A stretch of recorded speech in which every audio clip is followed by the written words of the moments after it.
Wolves fans, we've got two big stories to talk about today, and both of them are connected to a situation that could become very important for Minnesota. Things have been moving quickly around the NBA, and one major decision has suddenly changed the market for a player the Timberwolves have been connected to for weeks. That's our first story today. One of the teams involved in this race just made a huge move in another direction, and that could create a real opportunity for Minnesota. Then we have our second story, because once you look at what happened, the number of teams still involved, what this player reportedly wants, and what the Timberwolves can actually offer from a basketball standpoint, this possibility starts getting a lot more interesting. There are still some serious obstacles here. Nothing is guaranteed. But something changed. And if you're a Wolves fan wondering what Tim Connolly could still have planned for this roster, you definitely want to hear both of these stories. Real quick, if you love talking Timberwolves basketball every single day, hit that like button and subscribe.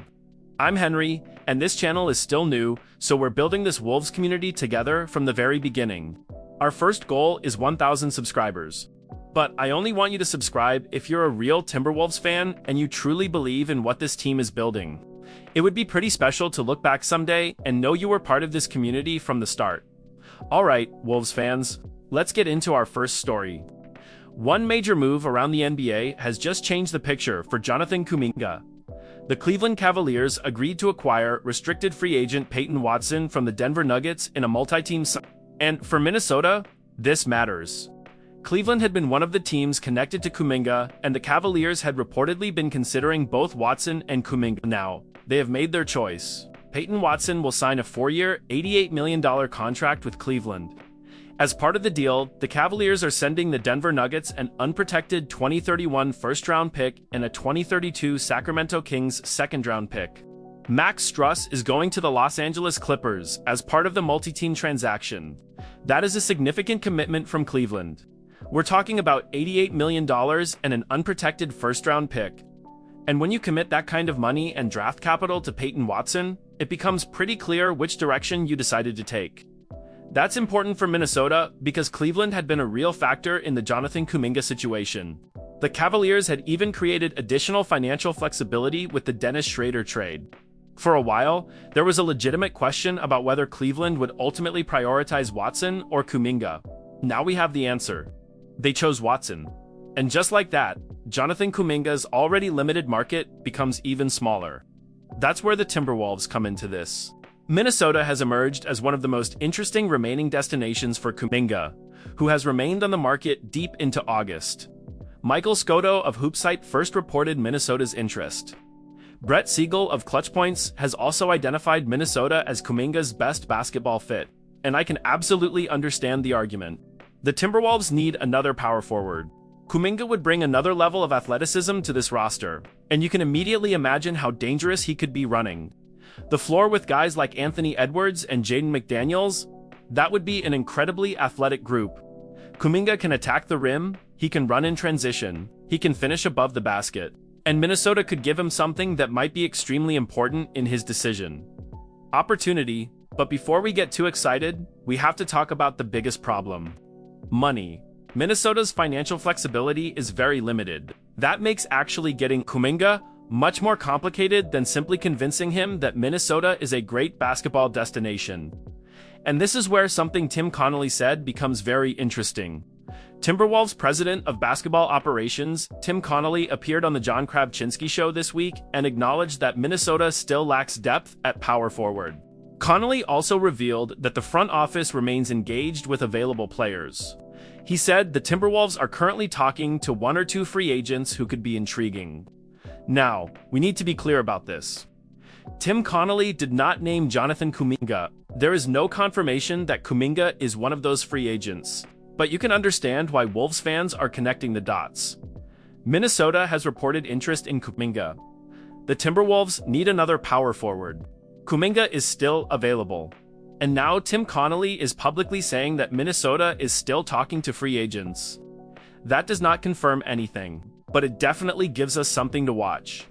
Connolly also said that the players Minnesota has spoken with are excited about the Timberwolves despite the team having pretty limited financial flexibility.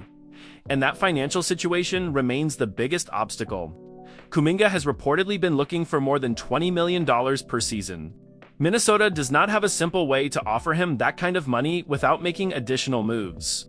The Los Angeles Lakers have also encountered a similar financial gap in their pursuit of Kuminga.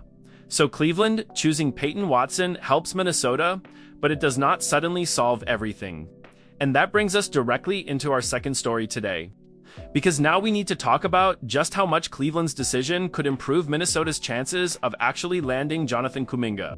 According to Michael Scotto, the Timberwolves, Cleveland Cavaliers, and Los Angeles Lakers have all shown interest in Kuminga. The Milwaukee Bucks have also been mentioned as a possible suitor.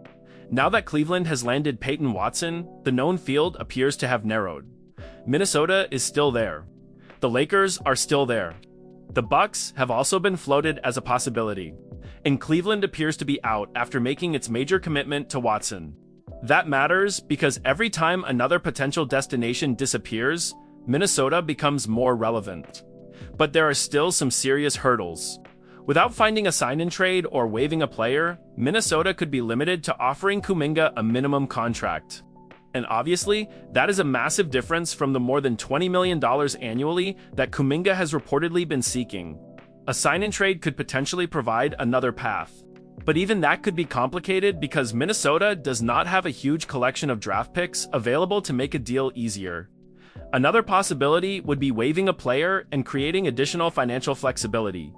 None of these possibilities are impossible, but none of them are easy either. And that's why I don't want Wolves fans hearing this and thinking Jonathan Kuminga is definitely coming to Minnesota. We're not there. What we can say is that Minnesota's opportunity appears to have improved, and there is another factor that could work in the Timberwolves' favor. According to Michael Scotto, Kuminga is prioritizing opportunity. That could be huge for Minnesota. Because if playing time and having a significant role are major factors in Kuminga's decision, the Timberwolves can make a very interesting pitch. Kuminga could potentially walk into a starting job in Minnesota. The Timberwolves have a clear need at power forward that could give Minnesota an advantage over the Lakers, where there is more competition at the forward positions. Then you have the Milwaukee Bucks. Milwaukee has been mentioned as another potential destination. But the Bucks are in a rebuilding situation and already have a fair number of forwards. So think about what Minnesota can potentially offer. Regular minutes, possibly a starting role. A competitive team, a chance to play alongside high-level talent, and an opportunity to change some of the narratives surrounding his game. If opportunity really is Kuminga's priority, that matters. And then we get to the basketball fit. Look, Jonathan Kuminga is not a perfect player. There is risk here. But there's also no denying the talent and athleticism. Among the forwards still available, Kuminga might be the most talented option on the market. His athleticism could fit extremely well with Minnesota's fast-paced identity. Imagine Kuminga getting out in transition with Anthony Edwards. Imagine the pressure those athletes could put on opposing defenses. That part is easy to get excited about. Defensively, things become more complicated. Kuminga has struggled with consistency on that end throughout his career. But the physical tools are absolutely there. He has the athleticism, he has the strength. He has the ability to potentially defend opposing forwards at a high level. Minnesota's defensive culture could be exactly the kind of environment that pushes him to become more consistent. And if Kuminga ends up taking a shorter-term contract because his market never develops the way he expected, he would have every reason to prove himself. If everything went right, Minnesota could potentially get a high-quality defender against opposing forwards. And that is something this roster needs. Offensively, Kuminga would also need to make some adjustments. Minnesota already has Anthony Edwards, LaMelo Ball, Jaden McDaniels, and Ayo Dosunmu. There aren't unlimited possessions available. Kuminga would probably need to embrace more of a play-finishing role instead of expecting to dominate the ball. Run the floor, cut to the basket, attack mismatches, finish at the rim, defend, and continue developing the outside shot. That last part could be huge. If Kuminga becomes a more reliable three-point shooter, his fit becomes much easier. And playing alongside an elite playmaker like LaMelo Ball could help him. LaMelo can create opportunities for athletic finishers. Kuminga would not necessarily have to create everything himself. He could use his athleticism, find space, attack the rim, and let Minnesota's creators put him in positions to succeed. And that is why I keep coming back to the same thing. Opportunity. Maybe another team can eventually offer more money. Maybe another situation looks better financially. But if Kuminga wants meaningful minutes on a team trying to win, Minnesota has a legitimate basketball argument. The question is whether Tim Connolly can find a way to make the financial side work. Maybe Minnesota finds a workable sign-in trade with the Atlanta Hawks. Maybe the Timberwolves waive a player and create another path. Maybe Kuminga eventually decides that the opportunity is more important than the salary he originally wanted and becomes willing to consider a minimum deal. Those are very different possibilities, and none of them should be treated as guaranteed. But the situation has changed. Peyton Watson going to Cleveland matters. The Cavaliers were one of the teams connected to Kuminga.